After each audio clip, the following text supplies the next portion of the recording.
warahmatullahi wabarakatuh. Bismillahirrahmanirrahim. Alhamdulillahirabbil alamin. Wa afdhalus salati wa atammu taslimi ala sayyidina Muhammadin wa ala alihi wa sahbihi ajmain. Rabbi shrah li sadri wa yassir li amri wahlul 'uqdatam min lisani yafqahu qawli. Subhanaka la ilma lana illa ma 'allamtana innaka antal alimul hakim. Allahumma akhrijna min zulumatil wahmi wa akrimna binuril fahmi waftah alaina bima'rifatil ilmi wa sahhil akhlaqana bil hilm waj'alna mimman yastami'una al-qawla fayattabi'una ahsanah. Allahumma ati nufusana taqwaha wa zakkiha anta khairu man zakkaha anta waliyuha wa maulaha. Allahumma arinal haqqa haqqan warzuqna ittiba'ah wa arinal batila batilan warzuqna ijtinabah. Allahumma anfa'na bima 'allamtana wa 'allimna ma yanfa'una wa zidna ilma wa huda, amma ba'd. Alhamdulillah, muslimin muslimat, hadirin hadirat yang saya hormati, moga-moga kita semua dirahmati dan diberkati oleh Allah Subhanahu wa taala, dan moga-moga kita semua dikurniakan oleh Allah Subhanahu wa taala kefahaman yang baik di dalam urusan agama dan dikurniakan keikhlasan yang menyeluruh di dalam menuju kepada ridha Allah Subhanahu wa taala.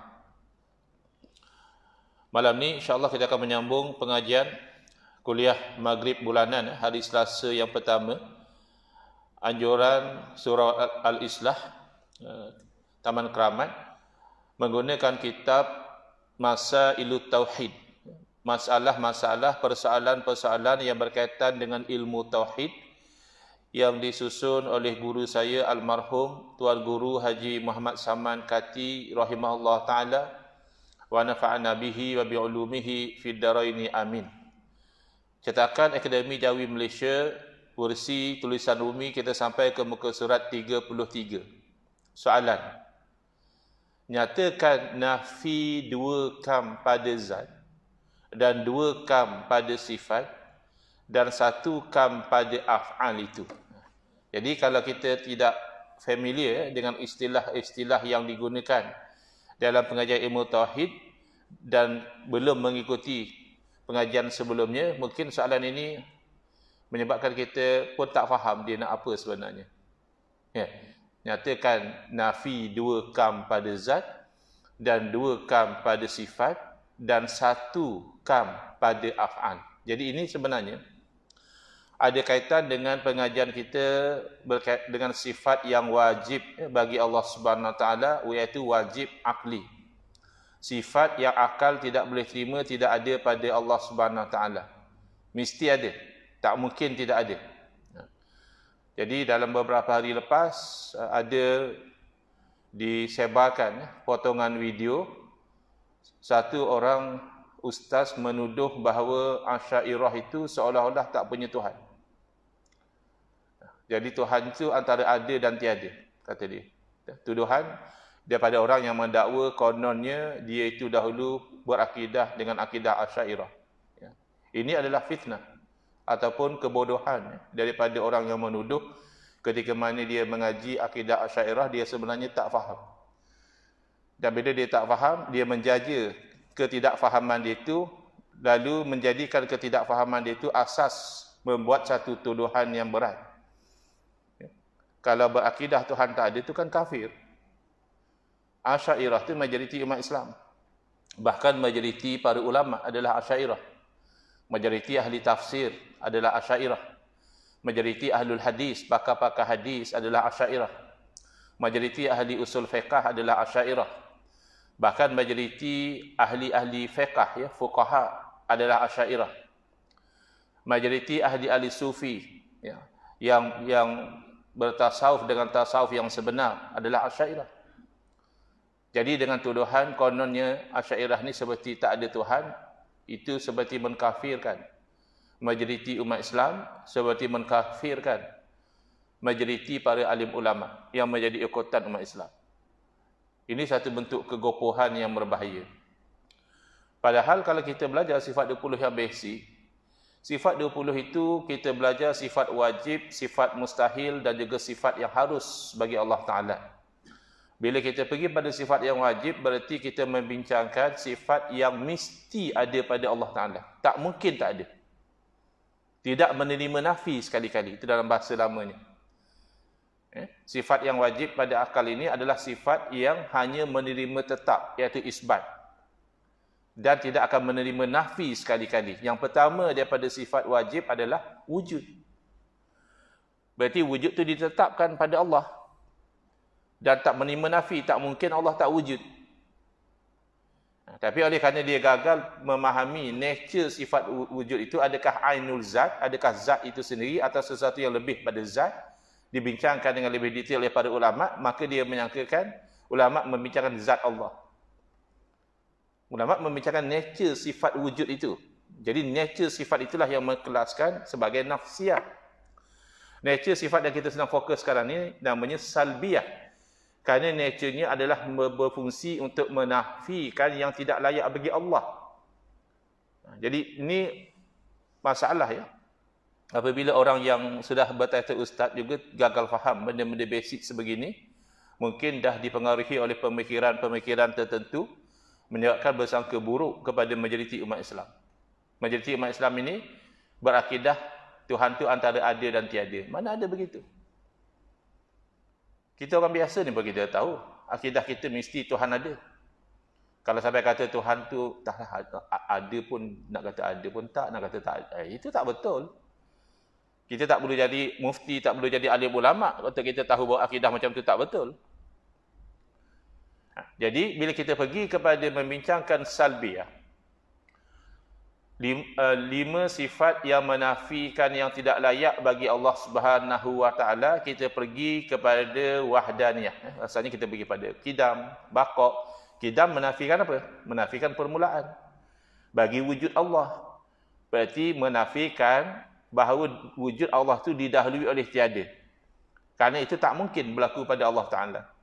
Itu hanya berlaku pada makhluk. Makhluk satu masa tak ada, kemudian diadakan oleh Allah Subhanahu Wa Taala. Allah tak mungkin tiada. Kerana kalau Allah tiada, berarti Allah diadakan. Kalau diadakan bukan Tuhan. Kalau diadakan itu makhluk. Bahkan kita mengisbatkan sekuat-kuat kewujudan kepada Allah Ta'ala, kita katakan Allah wajibul wujud. Allah mesti ada. Kita makhluk ini asalnya jaizul wujud. Mungkin saja ada, mungkin saja tidak ada. Kita ambil contoh mudahlah. Bila orang kahwin, ada yang dapat anak, ada yang tak dapat anak. Jadi wujudnya anak bagi orang kahwin itu jaiz. Harus saja, tak mesti ada. Jadi tak mungkinlah Asy'ariyah mengatakan Allah tidak ada, Tuhan tidak ada, ataupun Tuhan itu antara ada dan tiada. Ini adalah fitnah yang besar. Ya, orang itu wajib bertaubat daripada fitnah dia itu, ya, memohon ampun kepada Allah Ta'ala, kerana natijah fitnah dia itu adalah mengkafirkan majoriti umat Islam. Bila orang kata mereka ini membawa ajaran yang sesat dan menyesatkan, dia tak mengaku. Menuduh umat Islam beriktikad Allah tak wujud, itu sesat dan menyesatkan. Baik. Baqa menafikan perakhiran bagi wujud Allah Ta'ala. Tak mungkinlah Allah wujud satu masa Allah binasa. Kerana itu bukan sifat Tuhan. Yang binasa itu sifat makhluk. Kalau ada pun makhluk yang kekal, itu dikekalkan oleh Allah Subhanahu Wa Ta'ala. Ya, syurga dan neraka, kita beriman kekal. Tapi bukan kekal yang zati. Dirinya itu kekal dengan sendiri, tidak. Tapi kekal kerana dikekalkan oleh Allah Subhanahu Wa Ta'ala. Kemudian mukhalafatuhu ta'ala lil hawadisi. Kalau kita terjemah dengan bahasa lama, bersalah-salahan Allah Ta'ala dengan yang baharu. Dengan bahasa yang lebih mudah faham, Allah tak sama seperti makhluk, makhluk tak sama seperti Allah Subhanahu Wa Ta'ala. Ya. Kemudian qiyamuhu ta'ala binafsihi. Kalau diterjemahkan secara literal, berdirinya Allah Ta'ala itu dengan sendiri. Bukan maksud berdiri sebagaimana kita faham. Berdirinya Allah Ta'ala dengan sendiri itu adalah satu phrase, satu ungkapan yang menafikan bahawa Allah Ta'ala itu berhajat kepada yang lain. Sebab fungsinya salbiyah, to negate, untuk menafikan. Tak mungkinlah Allah Ta'ala berhajat kepada yang lain. Walaupun Allah punya malaikat yang bertugas untuk itu, bertugas untuk ini, Rasul yang menyampaikan dakwah dan risalah, membawa hidayah dan sebagainya, hakikatnya Allah tidak berhajat. Kemudian kita pergi kepada wahdaniyah, yang menimbulkan soalan pada malam ini adalah wahdaniyah, iaitu kita terjemahkan esa. Apa makna esa? Adakah mengesakan zat Allah dan mengesakan sifat dan mengesakan af'al itu bermakna menafikan banyak pada zat? Tengok, keyword dia menafikan. Bila sifat salbiyah, fungsinya menafikan.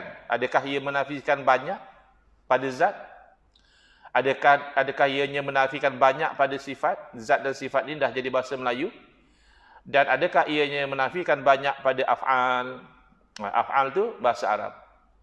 Tapi ada juga dimelayukan sikit lah. Fi'il. Orang-orang dulu kan cakap, kenapa fi'il budak ni? Fi'il tu perbuatan. Af'al tu jamaknya. Perbuatan-perbuatan. Jadi, bila kita menetapkan sifat wahdaniyah pada Allah Ta'ala, dan wahdaniyah ni salah satu sifat salbiyah, sifat yang berfungsi menafikan, maka soalannya, adakah menafikan banyak pada zat Allah, menafikan banyak pada sifat Allah, dan menafikan banyak pada perbuatan-perbuatan Allah? Itu soalan pada kuliah yang lalu. Jawapan, bahkan, betul lah tu. Mengesakan zat, dan mengesakan sifat, dan mengesakan af'al itu bermakna menafikan banyak pada zat, dan menafikan banyak pada sifat, dan menafikan banyak pada af'al. Itulah yang dinamakan menafikan kam yang 5. Kam tu bahasa Arab. Jadi kalau kita tak familiar, kita apa benda lah nafi kam ni. Kam tu kalau terjemah maknanya berapa. Kalau kita nak beli barang kat negara Arab, kita tanya dia kam. Berapa harga? Di setengah tempat dia kata bikam. Dengan berapa saya boleh dapat barang ni? Bikam ataupun kam. Kam maknanya berapa. Menafikan kam maknanya menafikan berapa. Kalau berapa tu maknanya ada bilangan. Tidak.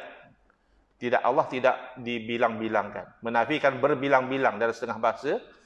Kalau di sini digunakan istilah menafikan banyak.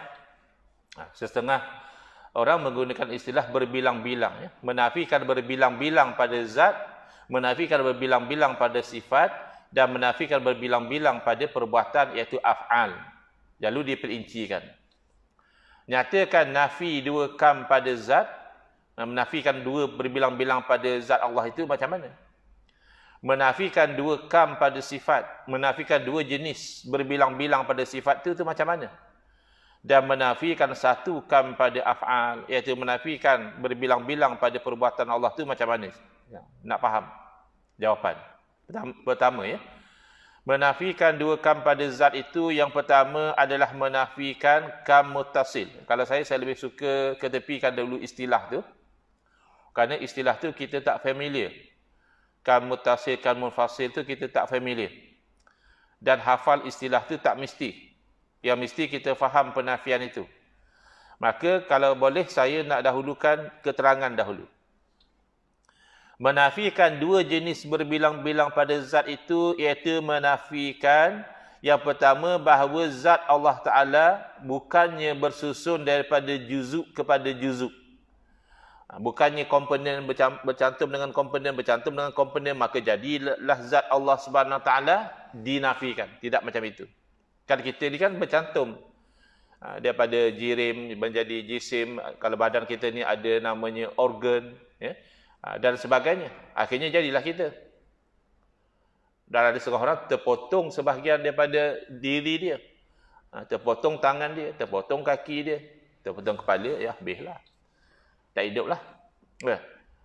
Jadi itu dinafikan daripada Allah Ta'ala. Kerana Allah Ta'ala bukan juzuk-juzuk yang bersusun, bukannya jirim, ya, molekul-molekul yang bercantum, bukannya jisim, bukannya jauhar, iaitu atom yang paling kecil sekali, ya, yang tak boleh dibagi lagi.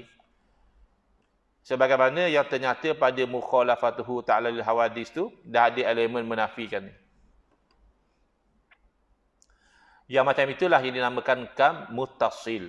Itu baru pergi pada istilah berbilang secara bersambung. Mana zat Allah, memandang pada zat Allah tu, kita nafikan bahawa zat Allah itu terdiri daripada pelbagai juzuk. Kedua, adalah menafikan bahawa adanya zat yang selain daripada Allah Ta'ala tetapi sama je zat dia dengan zat Allah. Itu dinafikan. Eksternal lah. Kalau kita boleh faham, yang tadi itu menafikan secara internal. Dinamakan kam muttasil dalam bahasa Arab. Yang ni kita nafikan secara eksternal. Adakah yang lain daripada Allah tapi sebenarnya sama juga macam Allah? Tidak ada. Jadi yang mengaku-mengaku Tuhan tu kafir lah. Yang percaya pula dengan pengakuan dia pun jadi kafir. Kerana sudah kufur dengan sifat wahdaniyah Allah Ta'ala. Istighasah, saya dua ni geng-geng Wahabi sebut. Bukan Wahabi sah. Dia tak mengaku Wahabi pun. Yelah, orang mencuri pun tak mengaku pencuri. Habis kalau dah ambil barang orang senyap-senyap, pencuri lah namanya tu walaupun tak mencuri. Ya. Kalau dah mengkafirkan umat Islam yang istighasah itu secara pukul rata, itu sikap Wahabi. Walaupun dia tak mengaku. Jadi istighasah ini dia ada elemen yang mana kita perlu perincikan. Bukannya asal orang itu istighasah saja, dia menjadi kafir. Dia akan menjadi kafir kalau dia istighasah dengan iktikad bahawa makhluk itulah yang memberi, bukan Allah. Dan ini tidak ada beza. Sama ada dia istighasah dengan makhluk yang masih hidup, atau dia istighasah dengan makhluk yang telah mati, tidak ada beza. Kedua-duanya itu syirik. Bila mana disertai dengan iktikad bahawa makhluk itu yang beri, bukan Allah. Memang syirik. Tapi di sisi mereka kata, tak. Kalau dengan orang hidup tak boleh jadi syirik. Hanya kan dengan orang mati saja. Tak betul. Nanti kita lihat ya. Pada mengesakan Allah pada af'al, iaitu menafikan kam pada af'al, itu ada elemen yang ada kaitan besar dengan amalan istighasah, iaitu meminta tolong kepada makhluk. Dia yang jadi isu, minta tolong kepada para nabi, minta tolong kepada para wali, ya, orang-orang soleh yang telah meninggal dunia. Yang masih hidup, mereka pun tidak jadikan isu. Tapi sebenarnya bila mereka tidak jadikan isu, dalam masa sama mereka memperisukan istighasah bil amwat bis solihin ba'da wafatihim, dengan orang-orang soleh selepas kematian mereka. Di situ ada problem. Sebab pasti kita akan tanya, kamu membenarkan tawasul dengan orang hidup dan mensyirikkan tawasul dengan orang mati. Apa beza? Mesti ada beza. Hukum berbeza, mesti ada beza. Kerana orang hidup memang mereka boleh tolong. Ya, kalau kita minta tolong dia boleh tolong. Orang mati dia dah tak boleh tolong. Maka soalan kita, boleh tolong orang hidup itu hakikatan am sababan? Dia boleh tolong secara hakikat atau dia hanya sebab saja? Yang menolong sebenarnya adalah Allah. Kalau dia jawab sebagaimana yang sepatutnya, iaitu sebagaimana orang Islam patut jawab, adalah orang hidup boleh tolong sebagai sebab. Yang menolong sebenar adalah Allah. Maka kita jawab, demikianlah orang mati Allah jadikan sebab kepada pertolongan. Ada orang-orang bodoh di kalangan Wahabi masuk komen di Facebook saya. Dia kata kalau orang hidup, tak apa Ustaz, kita boleh nampak tangan dia bergerak tolong kita. Kan? Kita nak angkat barang yang berat, tak larat nak angkat seorang. Nampak ada budak bunda duduk lepak tepi tu. Dek, boleh tolong tak? Pakcik nak angkat barang ni. Kita nampak kan dia berjalan, tangan dia bergerak, ya, pegang barang tu, angkat.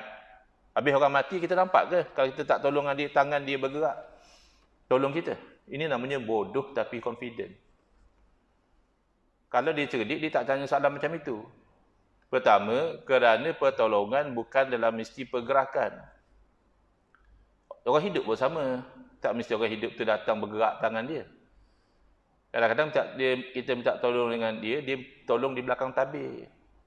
Tak nampak pun dia tolong. Ya. Kita misalnya disaman oleh orang di mahkamah. Nak bayar lawyer tak cukup duit. Ya. Kita minta tolong dengan satu orang. Dia ada kenal lawyer, dia adjust lawyer tu, represent kita. Tak nampak pun dia. Di belakang tabir je. Dia main peranan di belakang tabir je. Dia sediakan peguam untuk kita. Masa kita bicara di mahkamah, dia tak hadir pun. Tu dalam keadaan dia hidup. Boleh jadi dia tolong tanpa pergerakan fizikal. Hanya pick up a phone je boleh jadi. Ya, ni ada aku nak tolong satu orang ni. Dia kena saman. Kau represent dia lah. Nanti berapa kos kau bayar, aku bayarkan. Ya, tak nampak pun tangan dia bergerak. Ya, itu orang hidup. Dan boleh saja dia menolong kita dengan doa dia. Dan itulah yang kita harapkan pertolongan daripada orang mati, iaitu doa. Sebab itu yang kita minta tolong tu orang soleh. Nabi, wali, iaitu orang-orang yang diharapkan istijabah doa mereka oleh Allah Subhanahu Wa Taala. Bukan sebarang orang kita istighosah selepas mereka mati. Ada juga yang macam itu. Dia kata kalau boleh minta tolong dengan orang mati. Kenapa kita tak pergi dekat doktor yang dah mati? Doktor tu masa hidup dulu pakar lah. Ya, dia dah mati, kita pergi kat kubur dia. Wahai doktor, tolonglah sembuhkan penyakit saya. Nanti doktor tu daripada dalam kubur dia, dia prescribe lah ubat mana. Ini kan bodoh. Kita bukan minta tolong pada orang mati itu sebagaimana tak tolong pada orang hidup. Kerana setiap orang tu ada kesesuaian. Bahkan orang hidup pun tak sama kita minta tolong. Orang ni kita tak tolong, kita harapkan tenaga fizikal 4 kerat dia. Orang ni kita tak tolong, kita minta kabel dia. Orang ni kita minta tolong, kita harap duit dia.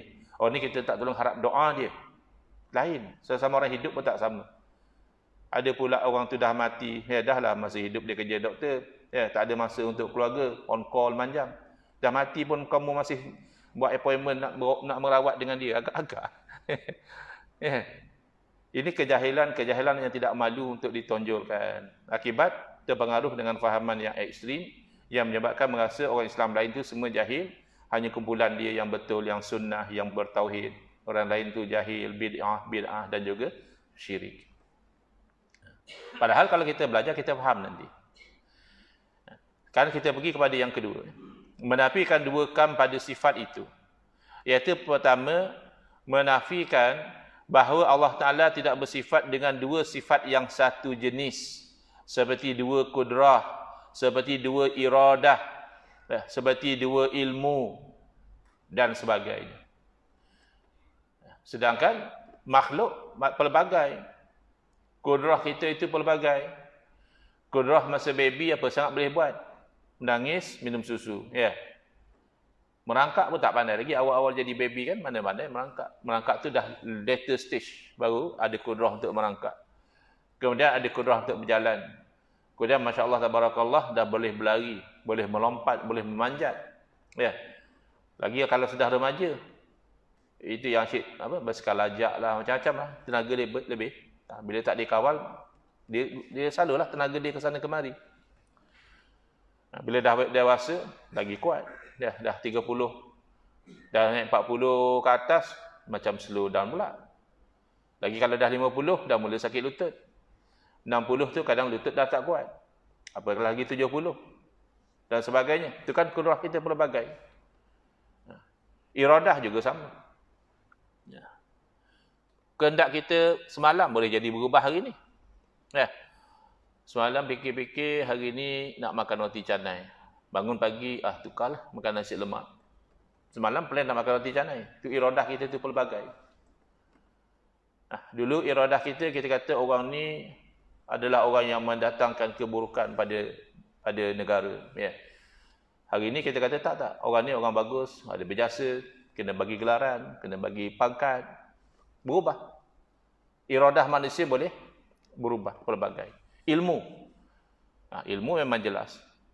Allah Ta'ala sendiri menceritakan hal keadaan manusia ni. Huwallazi akhrajakum min butuni ummahatikum la ta'lamuna syai'a. Dialah Allah yang mengeluarkan kamu daripada dalam perut mak kamu tu hal keadaan tak tahu apa. Kemudian Allah juga menceritakan allamal insana ma lam ya'lam. Allah yang ajar manusia ni apa benda yang manusia tak tahu. Tapi cara Allah ajar tu pelbagailah. Kadang-kadang melalui ibu bapa, kadang-kadang melalui guru, ada-kadang melalui pembacaan dan sebagainya. Tapi manusia akhirnya jadi tahu banyak perkara. Tapi jangan sombong. Kerana fawqa kulli dhi ilmin alim. Di atas setiap orang yang ada ilmu, ada yang alim yang maha mengetahui. Dan ilmu kita manusia ni sangat sedikit. Kalau kita boleh bagi bandingan, ilmu yang Allah Ta'ala kurniakan kepada manusia ni, semua sekali lah. Bukan pada kita seorang. Kepada pakar jantung, kepada pakar kulit, kepada pakar astronomi, kepada pakar arkeologi dan sebagainya. Semua ilmu tu, banding dengan ilmu yang Allah belum bagi, kalau kita boleh buat bayangan, ibarat burung ya, yang mencelupkan paruh dia ke dalam lautan, maka air yang terlekat pada paruh burung itulah ilmu yang ada pada manusia. Sedangkan yang masih tersisa di lautan itu adalah ilmu yang manusia belum ada lagi. Jadi tak mungkinlah kita ni kalau kita faham akan sombong walaupun kita sudah banyak ilmu. Kerana banyak itu berbanding orang lain. Tapi berbanding dengan ilmu yang kita belum ada, kita masih sangat-sangat sedikit. Sebab tu perasaan orang makin belajar, makin terasa dia jahil. Itu yang ideal. Kalau makin dia belajar, makin rasa dia hebat, makin dia rasa dia alim, itu kena pause sekejap, muhasabah balik, istighfar balik, ada something wrong. Something is not right. Kalau kita tak berbetulkan, perjalanan itu akan jadi buruk nanti. Baik. Jadi, kita nafikan yang demikian. Tak mungkinlah Allah ada dua kudrah, ada masanya kuat, ada masanya lemah. Tak mungkin. Ada dua iradah, sekejap Allah nak macam ni, lepas tu Allah tukar nak macam lain. Tak mungkin. Ada dua ilmu, tak mungkin. Allah tahu segala-galanya. Ya.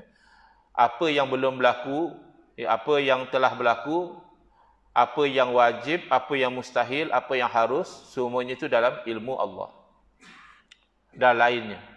Tidak dua. Kerana kalau ada dua sifat yang sama pada Allah Ta'ala, ada dua kudrah, ada dua iradah dan sebagainya, itu menunjukkan kepada lemah dan sia-sia. Ini namanya kam muttasil. Yang internal itu namanya muttasil. Yang eksternal, kita nak lihat banding dengan makhluk, itu namanya munfasil. Muttasil makna bersambung, munfasil makna bercerai. Tapi kalau tak ingat istilah itu pun tak ada masalah. Oh, saya Ustaz bab mengapai istilah-istilah ni yang saya lemah ni. Ya, mana satu mutasil, munfasil, saya tak ada masalah. Yang penting kita tahu tak ada zat yang tidak ada, Allah Ta'ala tu bersifat dengan dua sifat yang sama. Dah cukup. Apa nama dia? Munfasil, mutasil, tak ada masalah. Tahu, bagus. Tak tahu pun tidak menjejaskan. Yang kedua, iaitu menafikan pada sifat, tidak ada zat yang lain yang bersifat menyamai dengan sifat Allah Ta'ala. Kerana jika ada pada yang lain itu sifat yang menyerupai sifat Allah Ta'ala, berarti ada zat yang lain memberi bekas bersama zat Allah Ta'ala. Dekat sifat ni dah cerita tentang memberi bekas tadi. Jadi syiriknya di situ. Bukan syirik pada perbuatan meminta tolong itu.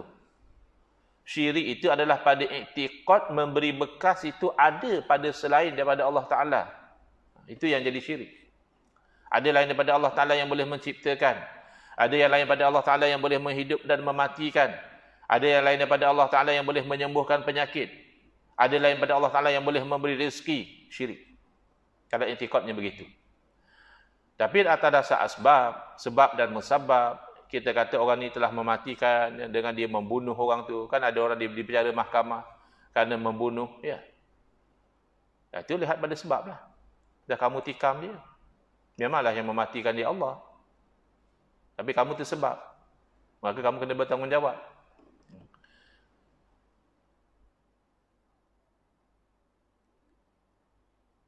Jadi kalau ada yang boleh memberi bekas bersama dengan Allah Ta'ala, boleh mewujud dan meniadakan, berarti ada syirik bagi Allah Subhanahu Wa Ta'ala.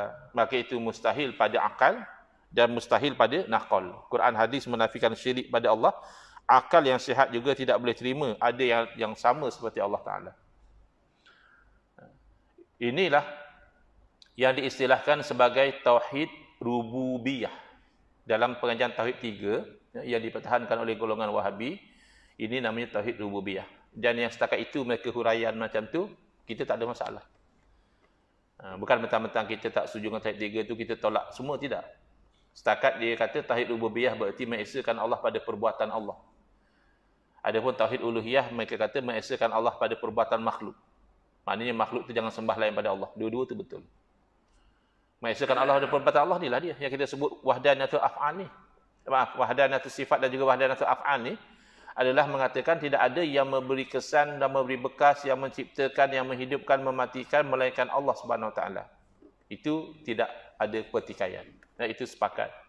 Cuma bila dia kata tauhid rububiyah tu ada pada orang musyrik, bila dia kata orang Islam pun syirik uluhiyah, kerana beramal tawassul, kerana bertabaruk ambil berkat, kerana beristighasah, itu kita tak setujulah. Kenapa tak setuju, Ustaz? Kerana itu bercanggah dengan Quran, sunnah dan juga ijma' ulama ahli sunnati wal jamaah. Ya. Jadi kalau kita boleh berlapang dada, betul-betul nak cari kebenaran, kita setuju bahawa akidah kita ni bukan akidah yang direka-reka. Ini akidah yang disokong oleh dalil akal dan nakal. Dua-dua sekali. Jadi, ada atau tidak dalil nakal ataupun akal yang mensyirikkan istighasah? Tak ada. Saya dah tanya. Dan bukan saya tanya pada calon-calon orang yang level-level fatwa, level-level orang yang terlibat dengan fatwa. Ada tak dalil mengharamkan istighasah? Biasa dalil banyak dalam Quran. Kita buat mai satu. Sampai habis mesyuarat, tak buat mai. Dalam dialog di Perlis, saya tanya lain pula. Ada sebutlah satu ulama salaf yang mengharamkan istighasah dengan orang-orang soleh yang telah meninggal dunia. Kata ikut salaf. Sampai habis dialog, tak ada. Jadi insyaAllah kita akan terangkan nanti sebab masa sudah habis tentang wahdaniyatul af'al secara lebih terperinci di muka surat 34 dalam kuliah akan datang. Hadza wabillahi taufiq wal hidayah. Wassalamualaikum warahmatullahi wabarakatuh. Bismillahirrahmanirrahim. Alhamdulillahirabbil alamin wassalatu wassalamu ala asyrafil anbiya'i wal mursalin wa ala alihi wa sahbihi ajmain. Allahumma shrah sudurana wa ahsin akhlaqana wa azim ujurana wa nawwir qulubana binuri hidayatika kama natarda binuri syamsika abadan abada birahmatika ya arhamar rahimin. Allahumma anqulna min dhullil ma'siyati ila izzil ta'ati ya arhamar rahimin. Wa sallallahu ala sayyidina Muhammadin wa ala alihi wa sahbihi wasallam. Walhamdulillahirabbil alamin. Amin ya rabbal alamin.